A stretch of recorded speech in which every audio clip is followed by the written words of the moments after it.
Corporate कंपन्यांवर होणाऱ्या cyber हल्ल्यांच्या पार्श्वभूमीवर सरकारनं मोठं पाऊल उचललंय। महाराष्ट्र सायबर सेल आता सायबर सिक्युरिटी कॉर्पोरेशन होणार आहे। राज्यातील सर्व कॉर्पोरेट कंपन्यांना वर्षातून एकदा सायबर ऑडिट करावं लागणार आहे आणि ऑडिट करून न घेतल्यास दिवसाला 25,000चा दंड ठोठावणार आहे। ही प्रक्रिया पूर्ण झाल्यानंतर आता सायबर सिक्युरिटी कॉर्पोरेशनच्या माध्यमातून महाराष्ट्रातील सर्व कॉर्पोरेट कंपन्यांना वर्षातून एकदा सायबर ऑडिट करावं लागणार आहे आणि सायबर सिक्युरिटी कॉर्पोरेशन काही कंपन्यांना मान्यता देईल।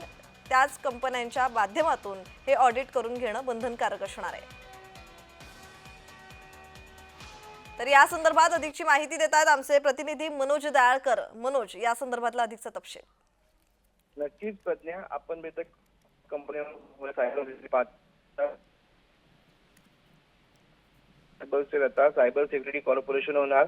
आपण बेतक सायबर सिक्युरिटी कॉर्पोरेशनच्या माध्यमातून महाराष्ट्रातील सर्व कॉर्पोरेट कंपन्यांना वर्षातून एकदा सायबर ऑडिट करावं लागणार आहे आणि कॉर्पोरेट कंपन्या हे ऑडिट करणे हे बंधनकारक असणार आहे। आणि आपण बेतक सायबर ऑडिट मध्ये कॉर्पोरेट कंपन्या सायबर हल्ल्याचा धोका पाहता अँटीव्हायरस आधीच प्रोटेक्ट करणार असून सायबर सिक्युरिटी कॉर्पोरेशन काही कंपन्यांना मान्यता देईल। त्याच कंपन्यांना माध्यमातून हे ऑडिट करणं बंधनकारक असणार आणि आपण दिलेल्या वेळी हे ऑडिट करून न घेतल्यास एका दिवसाला 25,000 रुपये दंड हा ठोठावला जाणार आहे।